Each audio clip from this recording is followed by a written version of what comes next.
projects to help people develop their family history and research their family history, but also the Community Curation Project. Now, last summer, before COVID-19, they were able to actually come to Jackson State and help us digitize reel-to-reel tapes. And it was exciting because we don't have a reel-to-reel recorder at Margaret Walker Center. So for the first time since I've been at the Margaret Walker Center, we were actually able to hear these reel-to-reel tapes, but also helped us digitize part of our collections. While we do have over 50% of Margaret Walker's papers digitized, we have about 40 other paper-based collections that aren't largely digitized, so that was a great help as well. We also partnered with Tougaloo College and Mount Helm Baptist Church, and they also helped with the digitization of certain of their items. Now, before COVID-19, their intent was to come back through Mississippi as part of their campaign, because they were going to New Orleans. They've been to Chicago, Washington, D.C., and other places, and they were going to New Orleans to do the same type of digitization project. But of course, COVID-19 has knocked out a lot of those plans. So they've developed an online platform where people can post their records and get help in terms of digitization. And I have a brief PowerPoint, and I'm going to see if I can share my screen and pull. Oh, you're going to have to enable me. Okay. Allow me to share my screen. Okay. But, it's a wonderful program that allows these organizations to bring in person. You could bring your items, and they would digitize them, talk to you about the best way to preserve them, and allow you to have ways of preserving items. You know, we have, what I learned, I worked as the interim project manager for the Mississippi Civil Rights Museum.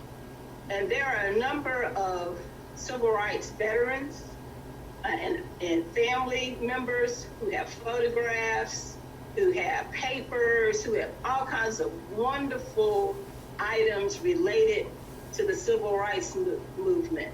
But for a variety of reasons, they aren't comfortable with sharing them to state institutions. So this allows people a way to preserve them, that allows them to retain custody of the items, but also allow broader access to the items as well. Now, Angela, I tried to share to give you access on my end, but we should have done that.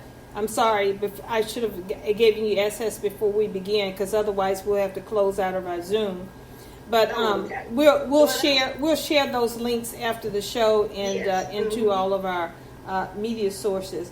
But I want to ask you, when we talk about this importance of sharing our stories during this pandemic, why is that important, and why should we be making sure that we take part in this particular endeavor?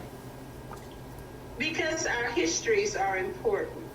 One of the ideas behind the Margaret Walker Center, behind the Institute, is that grassroots history is important. You know, early on, the idea of history was that it was a top-down thing, that you basically learned about great men and sometimes great women. But in the 1960s and 70s, there was a push to look at the history of everybody, of everyday people. And this is what this project, and there are a number of organizations that are doing projects throughout the country, because students have had their school year interrupted, people have lost jobs, there have been so many things that have gone on, people have lost their lives, there have been so many things that have gone on as a part of this COVID-19 pandemic that need to be recorded for future generations. And I think also when we talk about this pandemic, I think many have talked about the impact to African American women during this particular crisis, and how we as African American women have, or even African American communities, have responded to this particular pandemic. So that history needs to be here so we can look back on it, whether it be 5 years from now, 10 years from now, and influence our activities as we move forward around policy, about preparation for any future things that come down the road, because unfortunately this probably will not be our last episode of this type of magnitude that impacts our country. And so it's extremely important for us to share our stories, and for everything we do around policy making, around funding, around everything that we do. And so it's extremely important. That's why I was excited about having this particular special edition of Women for Progress Radio, because we want to make sure that folks give access to this. And this project, the information you sent us was called Community Curation Platform. Is that correct? Yes, that is correct. And folks can share their family history and learn from others. They share their story on the relaunched Community Curation Platform, which is available at communitycuration.org. The website allows you to share aspects of your personal history with the museum via images, videos, and short stories. And that platform, is it very user-friendly for all people, no matter what part of the community that you're from? That is part of the goal, to make it accessible to everyone. And also you understand that they may at some point use your items in an exhibit. And if that is the case, the museum will reach back out to you to secure proper permissions before using the items in an exhibit at the National Museum of African American History and Culture. Now, last summer... This is also a way of collecting artifacts. Mm-hmm. With African American museums, oftentimes the hardest things to find are artifacts. Mm-hmm. Because a lot of times we as a people aren't in a position where we can save a lot of items. You know, we sell things off, we throw things away, whatever, things happen and we don't end up with our artifacts. Programs like this allow organizations to have artifacts or stories that they can pull from to be able to update museum exhibits. So when the National Museum of African American History and Culture is ready to launch a major exhibit on the African American community in the COVID pandemic, they can use a lot of these items that they've been able to collect as part of that exhibit. We almost, as a community, Angela, have a responsibility to participate in this particular process. Yes, we do. We absolutely do. And like I said, that's something else I learned through working with the Civil Rights Museum. We have an obligation to make sure that our stories are told. We have to present the artifacts and documents that allow our stories to be told. Mm-hmm. And history, we know, is a living thing. It's, like I think a lot of us think about when we think of history, we think about what it transpired 50, 100 years ago. But history is being made in our lives every single day, and it's so important for us. And I want to come back to sharing some of that information, but I want to back up a little bit, because I am so, when I'm at Jackson State at Margaret Walker Center, I am just blown away by what is there, and how many of us in our Jackson community, in our Mississippi community, is not aware of the assets that are there that all of us could utilize. Yes. And so, and even when we talk about the works of Dr. Alexander, how does some of her writings and her works speak to these particular times that we in right now with COVID-19? Oh, definitely. Her poetry, from her poem, For My People, which she originally published in 1937. It's amazing. She originally published that poem in 1937, but it it goes through everything, even down to what we are dealing with today. It's a prophetic piece of poetry. And her other works, such as Jubilee, she wrote a biography of Richard Wright. And what's exciting is at the Margaret Walker Center, if you go to our website, which is jsums.edu/Margaret Walker Center. So it's a lot, jsums.edu, that's Jackson State's website, /Margaret Walker Center. And that's our website. As one of the tabs on our website is called Collections. And at the top of the Collections tab is our Digital Archives Project. And if you go to our Digital Archives Project, we have works, we have Margaret Walker's journals digitized, and that was a major, she wrote a journal from the time she was about 14 years old until a stroke prevented her from being able to write. And there is a wide variety of material in her journals.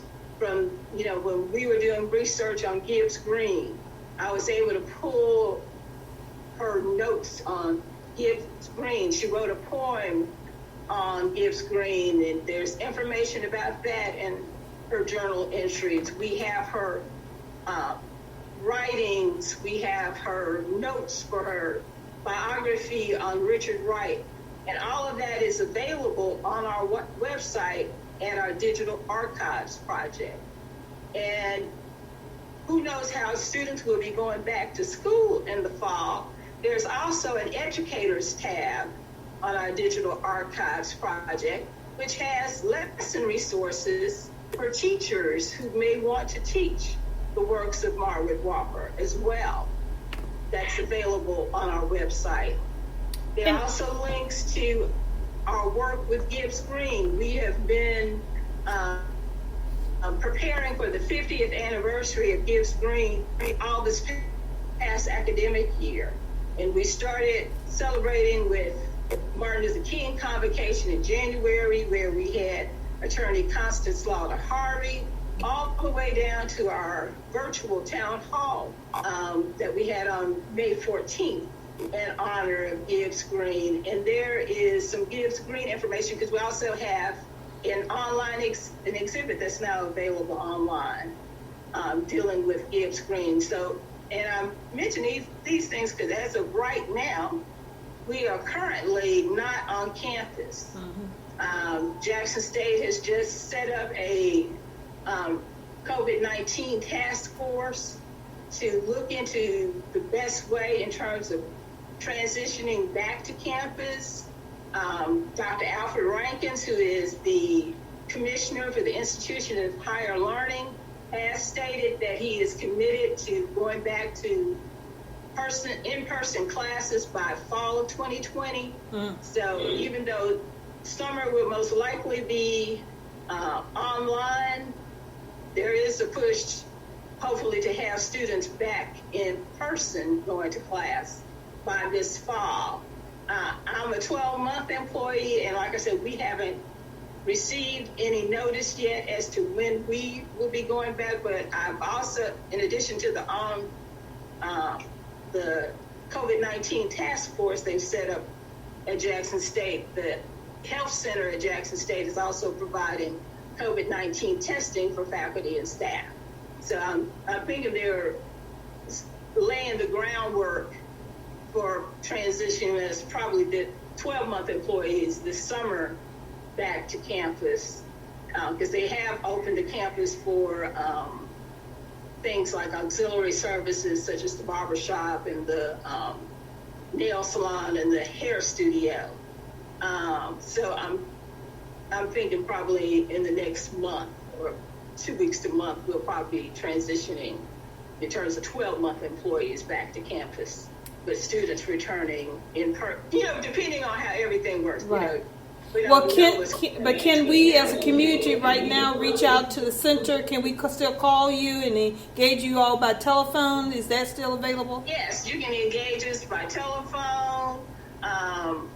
and like I said, we've been doing things by Zoom, because in addition to our own events, we've participated in other events on Zoom.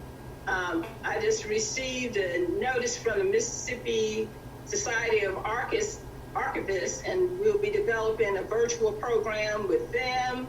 The Association for African American Museums actually met in Jackson last year and was scheduled to meet in Miami this August. We will be meeting online virtually instead of an in-person conference this year for the Association of African American Museums. So yes, the easiest way to reach out to us initially is probably our email. And my email address is really kind of easy because it's my name. It's Angela, Angela, .stewart, my last name, at jsums.edu. And I think that's the easiest way to initially get in contact with us, and then we can go from there to see what can we do. And I want to extend the invitation to parents and grandparents and our community and even our educators right now, while we are having homeschool at home, and we're looking for activities to engage and empower and inspire our children and our grandchildren to use these digital resources to provoke conversations around the work of Dr. Alexander and all of the other things that are wealth of information and historical documents that are available at Margaret Walker Center. I think this is one of the most exciting opportunities for us to use this as a way to engage our individuals and each other. I think we as women, oh my goodness. And I would say also reach out to the center, and you, Angela, also for groups and organizations and groups of women and even book clubs to reach out to the Margaret Walker Center right now and establish some Zoom conversations and Zoom information. This is a wonderful opportunity for you and the center to share and dialogue with the community. I think it is, oh my goodness, that's exciting. We do have both Zoom capability, and since our email at Jackson State is Google-based, we also have access to Google Meet as well. So. Okay, wonderful, wonderful. Yeah. I want to share that email, the website again, which is jsums.edu/Margaret Walker Center, and that's spelled out Margaret Walker Center. You can reach Angela at her email address at Angela, Angela.Stewart@jsums.edu about all of the wealth of information and how to engage with the center, but also to find out this information about sharing your stories and your artifacts. And give us that information where people can connect again with that project, Angela. Yes, that is community, COMMUNITY, curation, CURATION.org. And that's the website that's the launching website where they can go to participate in that activity. And I want to remind the audience again that this website allows you to share aspects of your personal history with the museum via images, videos, or short stories. So, and we want to share as much of our stories and our experiences around this COVID-19. Every day, Angela, every week, I'm talking with people, and we think we've heard everything that people are experiencing, and there's always a new story, a new challenge, and dialogue around this particular pandemic and crisis that we're dealing with. And people can also reach out to the Margaret Walker Center via Facebook, Instagram, and Twitter. You're able to follow us on all three of those social media platforms. And Facebook, please, Instagram, and Twitter. And please share the information of Margaret Walker Center. Go, as Angela stated, go to the website, share that information, put it in each post that you share through your particular social media. And one more thing that you share with me, Angela, the Robert F. Smith there's some activities around genealogy. If you're researching yes, looking up your family history. Yeah, tell us about that. Yes, and they actually provide this service, of course, in person when the museum is open, but also they have established online workshops on genealogy. And when you go to the National Museum of African American History and Culture, and you go to the Smith Center site, you can find out exactly how to connect with the online genealogy training. Because, we always look, and we need to look at our family history, seeing where we've come from. Marcus Garvey said, a people without a knowledge of the history is like a tree without roots.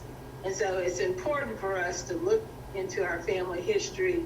And the National Museum of African American History and Culture, the Mississippi Civil Rights Museum, and the Mississippi Department of Archives and History all provide genealogical training and services to help people in locating their family history. And talk a little bit about the Mississippi Archives, Angela. You're doing a lot of work there. I went to the center one day, and in just a couple of hours that I was there, I was researching, trying to find my mother's birth certificate, and I went as digging for copies of that because I could not find it locally. We needed it for some other business matters that we were trying to transact as a family. But I ended up finding records of my grandfather's Army military records.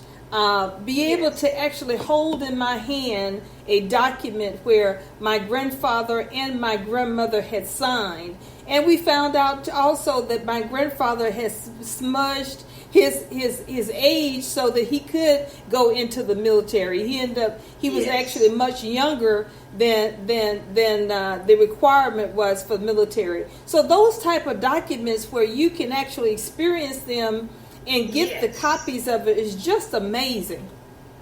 It is, and a lot of that is what people sign up and pay to get on things like Ancestry.com, because they actually do the heavy lifting of pulling them from the archives for you. One of the most interesting, satisfying experiences I ever had, I worked at the Pontywood School for 12 years, and Lawrence Clifton Jones talked in his 1922 autobiography about his dad being honorably discharged from the United States Colored Troops in 1876, thereabouts.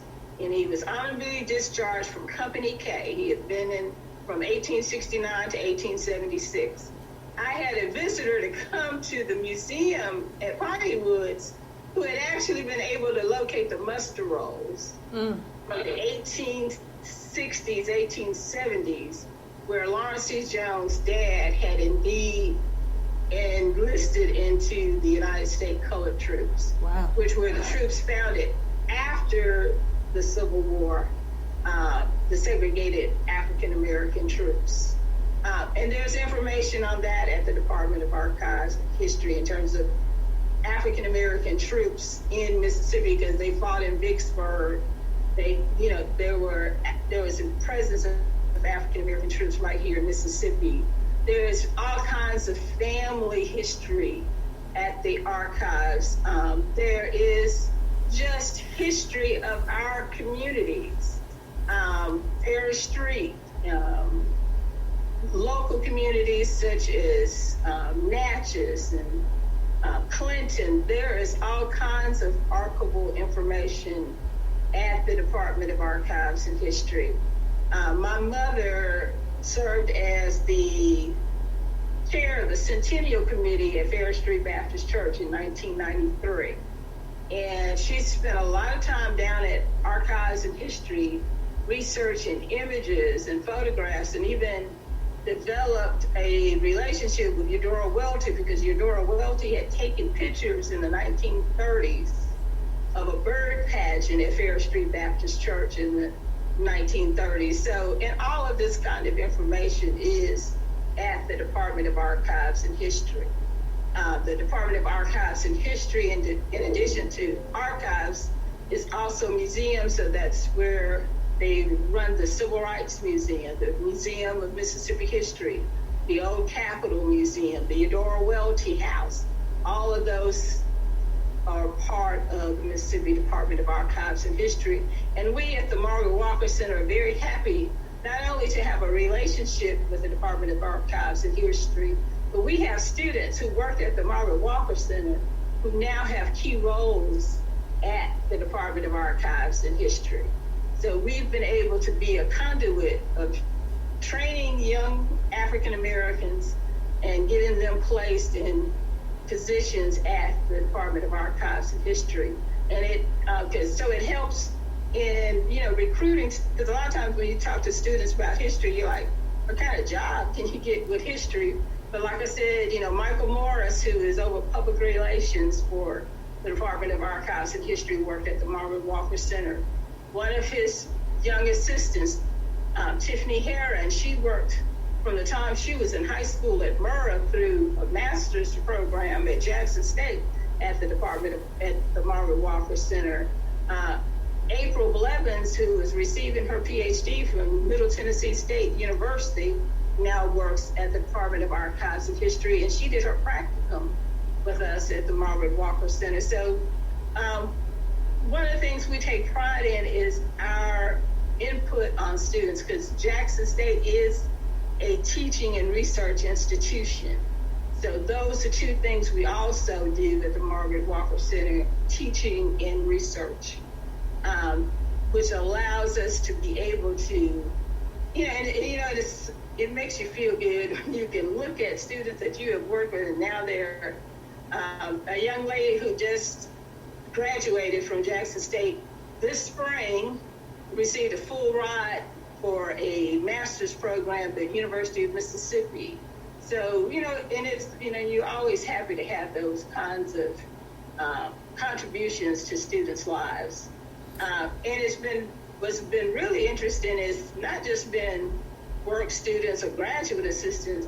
Students at Jackson State are required to get community service and service learning hours. Some of the best help I've had have been students who are not at the center because it's their work study assignment, or their graduate assistant, but because they're trying to achieve community service hours, and they've been just as dedicated and hardworking. There's a major collection that I process greatly, in part due to the help that I received from JSU students. So that's something else we take pride in, is working with students. We've had children, some of the best kids we had a group of 4th and 5th graders from New Jerusalem School here in Jackson. Mm-hmm. And they were the most engaged, most intelligent students I've seen in a long time. So we've had contact not just with JSU students, but with community students. We've partnered with programs such as the Rosedale Freedom Project and other programs. So it's not even just local students, but students throughout the state and country, because we've had students from as far away as California who have come through the Margaret Walker Center. Yes, and it's so important. It's a way for them to also to learn our history and be part of our history.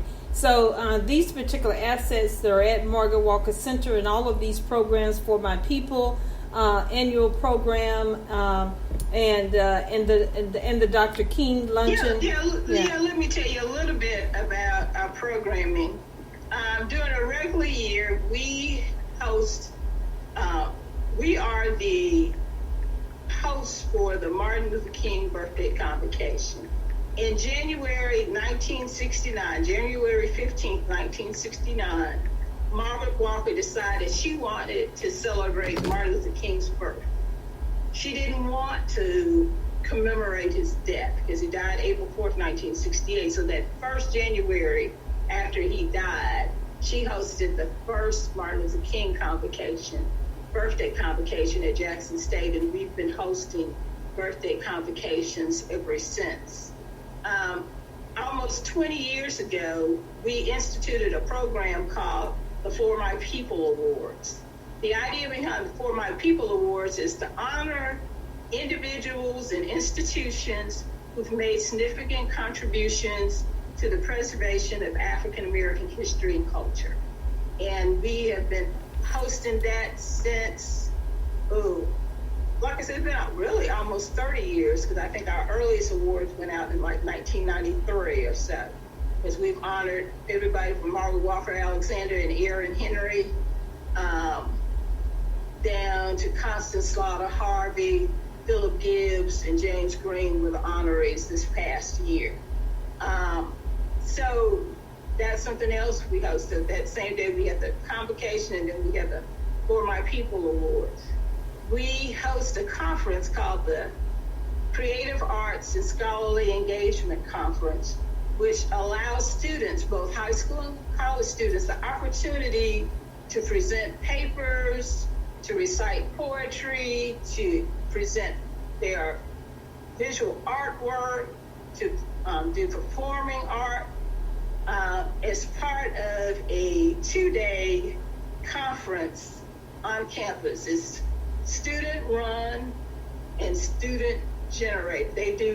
They present all the papers, and we've brought in people such as Chuck D, Kevin Powell, Nikki Giovanni, Amiri Baraka, Sonia Sanchez, just a wide variety of people who've been guest speakers for that conference. And that's something we usually do in April. In July, Margaret Walker was born July 7th, 1915. So we always try to commemorate her birthday by having what we call a Jubilee picnic. And we honor Margaret Walker, and we celebrate our community of supporters. This year, before COVID-19, we were supposed to also unveil Margaret Walker has been inducted into the Hall of Fame at the Experience Museum in Meridian. And that is scheduled to be unveiled in this fall, and they were going to do a special program at the picnic. But that's usually what we do in the summer. We also participate, as I mentioned, in the Association of African American Museums Conference, as well as the Mississippi Book Festival. And these are some of them. And we host speakers. We have exhibits. We've had exhibits of artwork, photography. We have an exhibit upcoming that will feature Doris Derby's photographs from the time around the Gibbs Green shooting. And these are some photographs that haven't been seen anywhere. She was actually working at Jackson State in May 1970 and captured photographs such as she attended James Green's funeral, and she has photographs from there and just a wide variety of photographs dealing with the aftermath of that event. So these are the kinds of things we do at the Margaret Walker Center. And like I said, if you follow us on Facebook, Instagram, and Twitter, you can keep up with the events that we are sponsoring or co-sponsoring most easily through those. And we at Women for Progress will continue to share that information too. So get connected to our Facebook page, like our Facebook page and Twitter and Instagram. And I want to remind our audience again that website is communitycuration.org, communitycuration, CURATION.org. And the website allows you to share aspects of your personal history with the museum via images, videos, and short stories. So we want you to help engage in that process. We want you to reach out to the Margaret Walker Center at Jackson State University. You can't physically go there now, but you can connect with them online in so many different ways that we've been talking about today. That website is jsums.edu/Margaret Walker Center. And the email for Ms. Stewart is angela.d.stewart@jsums.edu. and reach out. And on that website, you can click collections tab, and there's a wealth of digitized information that you can get there. And find out all the information about this particular project too, right? Right. And also, Willie, our general email is mwa@jsums.edu. Okay.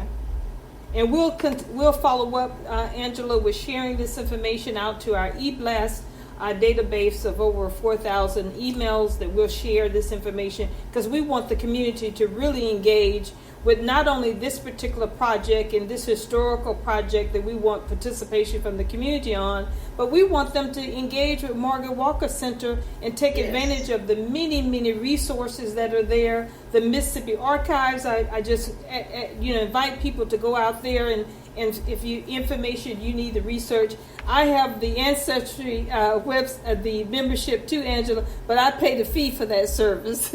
And I tell you, locally, so you can go there and get it at not the cost for this membership that you have to pay for the Ancestry. I invite people to go. It is just so enlightening to be able to connect with our history and to be able to touch, feel, and make history tangible for us in our hands and in our hearts. So we want people to make sure that they're reaching out and using all the resources that Mississippi and the city of Jackson has to hold, and the campus of Jackson State University. It's such a historical institution in itself. Yes, it is. We need to visit that campus more and engage in the many activities. Get signed up for the databases so we can know when all of the different types of events and dialogues and conversations that are happening. It is just wonderful, the assets that is housed right here in the city of Jackson. But Angela, as we wrap up our conversation today, of course, you are president of Women for Progress. You were part of this organization because you are the daughter of its founder. You're president. Yeah, vice president. Look, I'm trying to pass the buck here. But you have been part of this organization, of course, now as vice president, but also because you are the daughter of its incredible founder, Miss Dorothy Stewart Samuel. My mother. You were there at the beginning, and there at the creation. Yes, and I want to ask you. The Women for Progress was my mother's fourth child.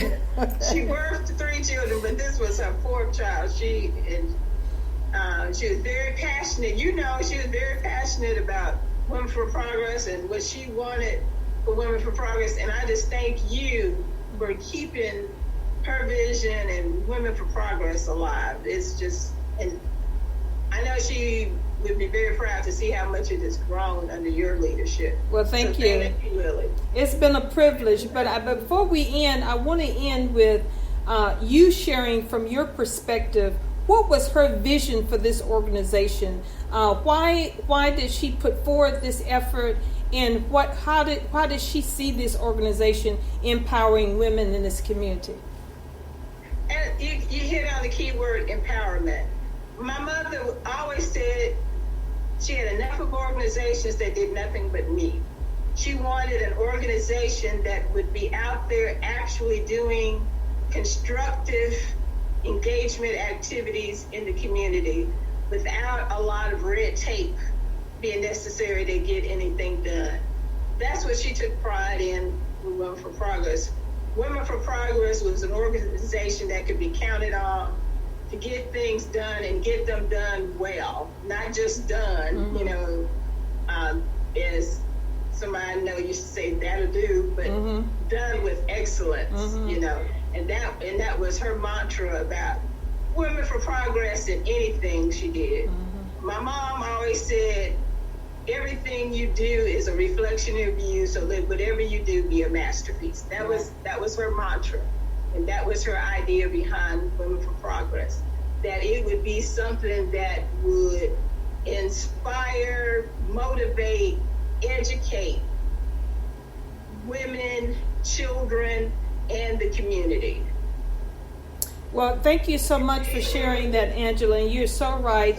For people who want to find out more about the work of Women for Progress, go to our website at womenforprogress.net, womenforprogress.net. Email us at mail, M-A-I-L, at womenforprogress.net, or call us at 601-259-6770. If you want to find out more information about the program we're talking about today, reach out to us and we'll be glad to connect you. We're going to follow up on our Facebook and social media page.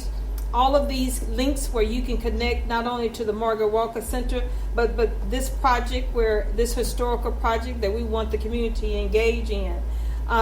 So we thank you all so very much. And Angela? Really, before I want to shout out all my colleagues at the Margaret Walker Center, our hardworking director, Dr. Robert Luckett, yes, to make sure to keep us involved in everything. Yeah. Our new staff members, Elisa Ray Funderburk, who is our oral historian, Lance Wheeler, who is our public relations and education manager, Mrs. Trina Tolles, who's our office manager and the person in charge of the money, which allows us to get a lot of things done, and our receptionist, Mrs. Linda Brady and Mrs. Mary Willard, who are the wind beneath our wings that allow us to get a lot of things done. So I just wanted to shout out everybody at the Margaret Walker Center and our graduate students, Andrea Norris, who's working with us. We have received like I said, an over $400,000 Mellon grant. So in addition to an oral historian, we also have a graduate assistant, Andrea Norris, who has been working with us. And we have a visiting scholar, Dr. Edward C. Davis, who's originally from Chicago, Illinois, has degrees from University of California at Berkeley and Columbia University, who is working with us as well and has really been a godsend because he came to us in February, and by March 13th, we were out of the building. But he was still on campus because he's living on campus. So he's been there to check on our building, make sure everything is going okay. And you know, when you're in an older building or any building, you need somebody who's going to make sure that things aren't leaking or being broken into or whatever. So we have been fortunate to have him there, able to look after our building. And he's come right in and he's working with developing educational materials for our university success classes at Jackson State. Wow. So we have a well-rounded staff at the Margaret Walker Center, and we're just lucky to have everybody who's there. Well, thank you, Angela, for your long-time commitment to this effort and to your work and to your commitment to excellence to all that you do at Jackson State. Thank you, Willie. And thank you. It's board members like you who also help us get things done. So shout out to our board as well, of which you are a member and a former vice chair of. And also, I want to say to folks, if you got some extra dollars and you want to support the Margaret Walker Center, we can't close without saying that. We want you to reach out. And when you go to our website, we have a Gibbs Green Memorial Fund that you can donate to on our website. Right. So if you'd like to make a donation directly to that, then it would support programming for Gibbs Green, especially. All right. This has been Willie Jones and Angela Stewart with the Women for Progress radio show, special Sunday evening edition. Thank you so much for blocking out your time this evening for us, Angela, and we'll continue to share this information. Thanks for all of you who have been tuned in to us this afternoon. Please continue to share this particular recording and all of this information that we shared with you today. Have a great evening, have a great Memorial holiday, and have a safe holiday, and continue to be safe out there. We're not through with this thing yet. I know that many of us just have now that the sun is shining and everything's bright outside, we're really into our summer. We want to get out there and enjoy ourselves and take an exhale and be part of each other again. But please continue to be safe in our communities, because we have not got to the other side of this thing yet, and we need to make sure that you stay safe and keep others safe. Thank you all so very much. Thank you for tuning in, and thank you for your support of the Women for Progress radio show. Good evening, Angela. Good evening, Willie. Thank you. Thank you. Bye-bye.